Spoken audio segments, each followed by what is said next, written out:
네, 저도 노력하겠습니다. David, thank you very much. 네, And ladies and gentlemen, thank you so much for having me here in Seoul. It's fantastic to be here. My name is Simon Taylor. I'm from a small company called 11FS, and I've spent the last 5 years of my professional life looking at the subject of blockchain, also known in some courses as distributed ledger technology, and trying to understand what's real, what's going to happen, when is it going to happen, and what does it actually mean for you and me? So that's what I'm going to talk about a little bit today. So I think the first thing we need to understand is the reason this subject can be so confusing is because it's actually 3 subjects. And it may be many, many more. You can divide it a whole bunch of ways. But I actually think that there's a subject that a lot of people call distributed ledger technology. This is also known as blockchain without the cryptocurrency. And typically, the people who are using this are big companies. Big companies find things in big countries and central banks find things like a cryptocurrency very inconvenient, they think it's inefficient, but they can see some benefits in being able to have a computer that can sync up all of their computers. Think about the problem that big companies have. Every big company has their own infrastructure, and they understand their own infrastructure. But another big company has its own infrastructure. And the problem is getting these 2 companies' infrastructures to agree with each other. Certainly services like banking or insurance or many industries, global trade for instance, is very, very hard, very, very manual, and very slow, often paper-based. So having a technology that syncs all of those computers together for the old world of technology companies, for the old countries, or even for people who are building companies in the last 10 years, is very compelling. So I think in the next year or 2, we'll start to see these projects emerge. Many of you will have seen that the Hong Kong Monetary Authority and the Monetary Authority of Singapore announced that with global trade, they're working with a company called R3 and another company called TradeIX to digitize all of their trade documentation. So if you think about global trade, distributed ledger technology is maturing into usefulness. That is subject number 1. Subject number 2 is this subject we've started calling blockchain. Now, for the Englishman in me, finds that very confusing way of saying things. I prefer the term a blockchain or the blockchain. You need the word before it, because the idea that we call it blockchain kind of takes it away from the fact that there can be many of these. And that's confusing, because when we say the internet, we think of it as one thing. But here's a crazy idea. There is no such thing as the internet. The internet is a network of networks that connect together. Similarly, the subject of a blockchain, it's very helpful to think about this as many, many subjects. And people tend to know this as being Bitcoin or Ripple or Ethereum. These are the things we know. But actually, I prefer a term that's starting to gain popularity in some technology sectors called Web 3.0. So Web 1.0 was email and websites and basic communication. Web 2.0 was buying things online, the internet of commerce. It was social. It was pictures. It was all these things. What will Web 3.0 be? So I'm going to talk about that a little bit today. And this is where I get excited. What happens when cryptocurrencies, crypto assets, start to come into the old world of financial services or government or energy or any other sector? What happens when distributed ledger tech starts to become compatible with this crazy new world of Web 3.0? So this is what I think is going to get exciting. First, let's talk about corporations and DLT. Let's just give some examples of where this is being used. I mentioned supply chain. Think about the problem in supply chain when everything you touch, everything you can see in this room, everything that we have on every chair, every table, everything has come to you from a supply chain. Whether it was somebody chopping down the tree, whether it was somebody shaping the wood, whether it was somebody sending that wood from one country to another country, whether it was somebody then painting it, and where did the paint come from, everything is in a supply chain. Every country is in a supply chain, every jurisdiction, every company, every person. See, the problem with this is it becomes remarkably inefficient. If you've ever had to deal with a supply chain, there is a lot of paper, manual processes. When the goods are loaded onto a lorry, or when the goods are loaded onto a ship, or when the goods are loaded onto an aeroplane, somebody signs a piece of paper. And this piece of paper is what we call a bill of lading. This piece of paper is roughly 2,000 years old in heritage. We haven't really changed how we do global trade in nearly 2,000 years. Why is that? Because this piece of paper is a list of signatures where people have said the goods have gone from here to here to here to here. Now imagine if we had a technology that could sync up all of those computers. Well, this has existed for many years. We call it a database. See, the problem is with a database, somebody has to be the administrator, somebody has to be the owner, somebody has to be in control. Now, which country is in control of global trade? Which country sets the rules and the laws? I think different countries might have disagreements. So therefore, you can't have one central place in which you can have world trade. If you can't have one central place, then you can't use traditional technologies like databases. You have to use something new like distributed ledger technology. The Internet of Things and energy markets, I think, will be another area. I can't go into these all because I can see my time is running out. I think media is going to be really interesting, and I also think payments and financial transactions will be involved. And you see a lot of banks looking at how can they move money around the world.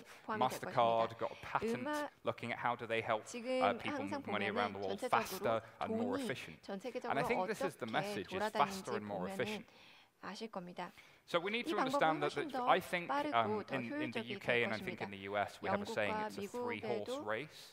The amount of horses being how many likely winners there are. These are the three.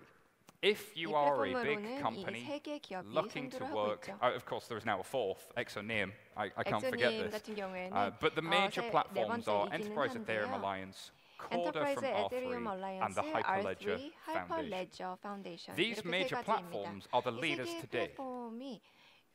But 10 years ago, the leaders in social are not the leaders that we have today. So this space is still early. But when I say it's maturing into usefulness through 2018, I do think that there are a lot of people starting to take it very, very seriously in government. And so this is why I think that's the case. David asked the question, what happens with central banks when they look at this technology? Well, quite happily, a lot of central banks, like the People's Bank of China, and like the Bank of Japan, have been very, very vocal on the subject. The Bank of Japan has actually announced its initiative for digital currency transfers between peer-to-peer people. So it would be a mobile app that you and I have in our pockets and we could send each other money, but instead of it being money that sits on a bank account, it would be money that's held by the central bank, but it's also sort of sitting here in your wallet. It's digital cash. And because it's sitting on your device, it feels a lot more like cash. See, here's the magic thing. When I send you an email, what's actually happened is I have an email and you have a copy of the email. I can now edit my email and you won't see any of the changes I make. You can edit your email and I won't see any changes. But if I was to walk down the stage and give you that, you now have this and I no longer do. We call that physical uniqueness. The thing that digital currencies have, especially when they're backed up by a blockchain, is digital uniqueness. And this is something that's really, really compelling. The Bank of England has put out a number of studies along those lines. And of course, even the European Central Bank has now started to investigate the area. What's interesting, though, is that some of these have been quite dismissive of cryptocurrencies, but very, very positive negative about the idea of central bank issued digital currencies. So where does that lead us? Well, if we have central bank issued digital currencies, we can potentially move money between any actor in the economy much faster and more cheaply than we do today than by relying on the banks.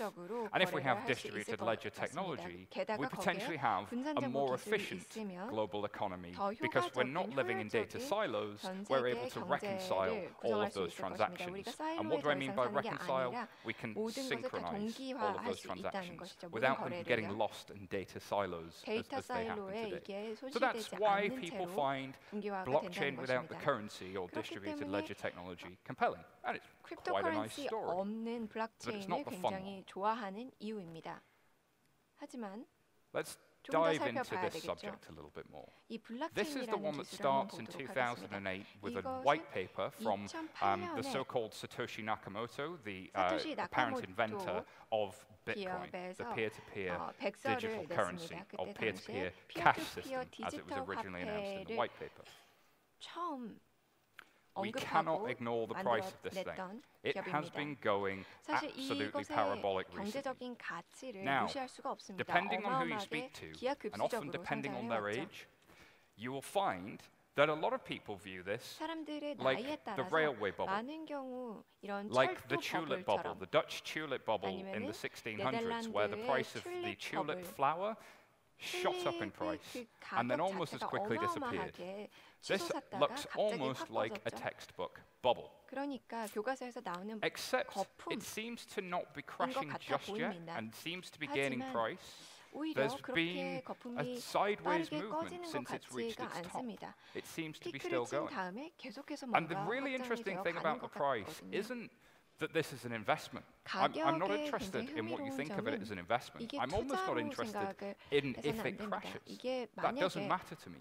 What matters to me is there was a really good article I saw this morning that said the amount of senior executives, so CEOs and CFOs, at their corporate earnings calls, talking about blockchain has almost tracked the price of Bitcoin perfectly. The correlation between corporations talking about blockchain and the price of Bitcoin is almost one-to-one. This is interesting. So if DLT gives us more efficient economies, why does it take the price of Bitcoin rising for us to pay attention? Interesting question to think about. Bitcoin may not be the answer to everybody's problems, but it's certainly got everybody's attention. So let's introduce a new term. I actually prefer the term crypto assets. So we've heard the term cryptocurrency. Cryptocurrency is confusing because we think about the cash that sits in our pockets as currency. These things are a little bit different. So I'm using the term asset, and an asset can describe oil, it can describe gold, it can describe a government treasury, it can describe a house. An asset is much broader. And because it's much broader, it allows me to put it in some context. So for context, the global art market last year did around $56 billion in sales in US dollars. That's not insignificant, especially when you consider that the global wealth industry and asset managers and pension funds are now looking at the art industry as being an area in which their customers can see growth, because the traditional markets just aren't growing like they used to, especially in developed nations and especially in Western regions. Crypto assets dwarf this already. The crypto asset markets are running around $200 billion in market cap. That is extremely significant, and just to give you a flavor of how significant, the US airline industry has a market cap of around $220 billion US dollars. This is a big industry, and yet the way that regulators, the way that governments, and the way that industry talks about this topic just has not caught up. This is real. Real people's money is in here, and it is growing. Now, could it be a bubble? Could it lose 10x its value in the next 12 months? 12개월 동안에 이 가치의 10배 정도 더 늘어날 수도 있을까요? 근데 10배가 또 떨어진다고 하더라도 전 세계 예술 시장 정도의 규모가 되겠죠. 철도는 철도 버블 때문에 없어지지 않았죠. 오히려 더 성공적인 변화를 이뤄냈습니다. 그리고 증기기관 같은 경우에도 정말 큰 중요한 점이죠. 그래서 사람들이 비트코인을 얘기를 하면서 그게 되게 흥미로워라고 얘기를 하지만 저는 크립토 애셋이 훨씬 더 흥미로운 주제다라고 얘기합니다. Then there's this subject we call ICO. When we look at the future of money and we look at the future of funding, one of the really frustrating things about the past couple of decades, I think, for entrepreneurs is there's been one way to really get funding, and that is through venture capital. And for many people, venture capital is broken because it relies on the skill of a very small number of individuals to spot an investment. The other problem with venture capital is by the time a company goes public, it does its initial public offering, most of the value increase has already happened. So you and me, we don't get any value, but the venture capital firm does really, really well. So somebody came up with this idea of an initial coin offering, or selling tokens, making up their own tokens to represent value, or sometimes shares, sometimes it's a ticket, 어떤 경우에는 주식이 될 수도 있고, for selling their product to raise money for their new idea. Now there are two ways of looking at this. You can see it as I'm selling shares in my new company, and when that company does well, you will get a share of the revenue according to how it's done. Or I'm selling you a ticket, and this ticket is to a music concert, but the music concert, I don't have the stage yet, I haven't hired the artists, none of that exists, but if you give me the money, I will give you the ticket at 10% of the future price of that. So I now have this ticket that's going to be worth $10, and I got it for $1, and I'll be able to spend it to get access to this market. That's the idea of an ICO. So in 2017, the first half, the global funding for all of FinTech was around $6.5 billion US. Just to give you a feel, ICOs did nearly half of that in the same time frame. This is why there have been a lot of people rushing at this subject, because there have been some tremendous things like Filecoin that raised nearly $250 million that I think will go down in history as being one of the great ICOs. And then there have been some things that look very, very much like scams, which is why regulators have had to already move in, and pretty much anybody can walk into a room and say, hey, I'm offering an ICO, and have investors try and throw money at them lately. It is absolutely a fever pitch, and we do need to find the right balance. As I mentioned, the South Korean regulator banned all ICO activity. My own personal view is that an outright ban may be a little too harsh, but there is definitely a need for best practice, code of conduct, and more transparency in the ICO market, because without question, somebody could lose a lot of money if you're not very careful in this market. This market is early. But I look at what I come from, as does Brett, background in FinTech and finance. What happened with crowdfunding, crowd equity, and what happened with peer-to-peer lending in the UK is the first thing that happened was the industry itself set up a voluntary code of conduct. It set best practice and said, we will all adopt this. And the regulator said, that's very helpful. So I'm now looking for this to happen in the ICO space and leading a number of initiatives to try and make that happen. Because I believe if we can clean this up, it can become something that solves a real generational problem. If you are under the age of 30, maybe even under the age of 25, you'll be thinking, what do I invest in the future? How do I grow? What shares do I buy? Should I buy a property? One of the other questions people are asking is, should I be looking at ICOs and cryptocurrencies? I think that's an interesting question, and we need to recognize that the old way of saving for a pension just doesn't cut it anymore, given the demographic changes we're facing in the fourth industrial revolution. So when Jamie Dimon, the CEO of JP Morgan, says it's a bubble, he's right. But when Christine Lagarde, who's the chair of the International Monetary Fund, says it's a revolution, she's right. It is both sublime and ridiculous. It is a bubble. It may crash, but it's a revolution. So don't ignore it. I'm very conscious I'm running low on time, so I'm just going to try and get through the last piece here. This convergence subject, I think, is where things get really, really interesting. What happens when we see more efficient economies through DLT? Well, we've seen the UN and the World Food Programme have started to do this. What happens when we start seeing things with pure blockchain technology? We see things like the project called Grid Plus. If you haven't looked at Grid Plus or Power Ledger or decentralized energy, tremendously interesting, and I think we should see more of that. But Grid Plus and decentralized renewable energy is really, really interesting in a bubble. It gets far more interesting when it starts to touch the real economy.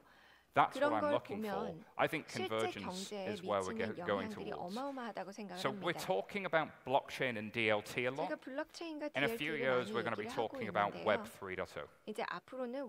I think that is the future of the internet and the future of the economy. I think it's a new way of funding infrastructure, and I think it's a genuine revolution. Ladies and gentlemen, thank you. 웹 3.0를 통해서 이루어질 거라고 생각합니다. 감사합니다.